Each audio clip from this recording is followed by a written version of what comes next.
Zee 24 तासनं operation सैतानाच्या माध्यमातून पालघर ठाणे जिल्ह्यातील आदिवासी भागातील अल्पवयीन मुली विक्रीच्या रॅकेटचा पर्दाफाश केला। पालघर ठाणे जिल्ह्यात काही दलाल सक्रिय आहेत। हे दलाल पैशाचा आमिष देऊन गोरगरीब आदिवासी लोकांची फसवणूक करतायत। तर विधानसभेतही याचे पडसाद उमटताना पाहायला मिळाले।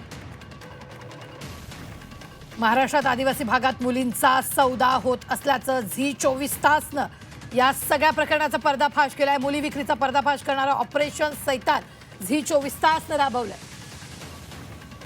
ही मोठी बातमी आपण आत्ताच्या क्षणाची पाहतोय। पालघर ठाण्यात ऑपरेशन सैतान यावेळी झी 24 तासनं राबवलेलं आहे। हे सगळं प्रकरण झी 24 तासनं समोर आणलेलं आहे।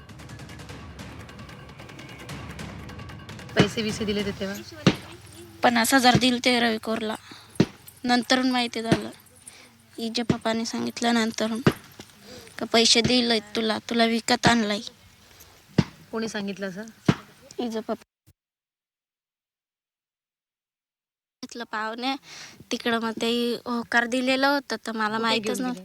सावरगाव डायरेक्ट घेऊन गेले? काय बोलले तुला? ते सांगायचे का पाहुणे जायचंय तर ते पाहुणे घेऊन गेले असे सांगत। तर मी सांगत तिकडे कुठं पाहुणे, तर त्यांच्या दरवाजाशी हे होतं मंडप बांधलेला, तर तेही सांगलेलंच नाही। तर ते मागून मग सांगायला लागले का हळदी कुंकू करू ना। हळदी कुंकू करायला घेतलं, हळदी कुंकू झालं ना लगेच लग्न लावून दिलं ते।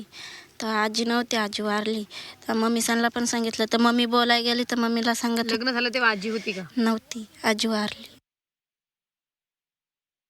मग गर्भधार असताना त्यांनी मला ते पाडलं गर्भण, तसे मला इकडं पाठवून दिलं रात्रीचे 11 वाजता। ते सांगत होते काय डबल घरामध्ये आता पाय नको टाकू असं त्यांनी फक्त एवढंच सांगलं तर मला।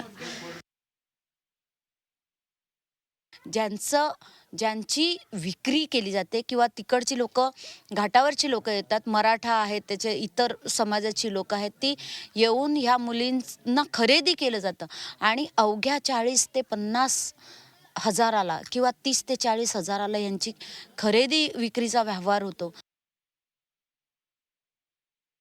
वाडा पोलीस स्टेशन हद्दीमध्ये आपण 394/2025 या CR नंबरने गुन्हा नोंद केलेला आहे। त्यामध्ये जबरी संभोग, पोक्सो, ॲट्रॉसिटी विथ बालविवाह ह्या कायद्यान्वये गुन्हा दाखल केलेले आहेत आणि त्यामध्ये आरोपींना अटक केलेलं आहे।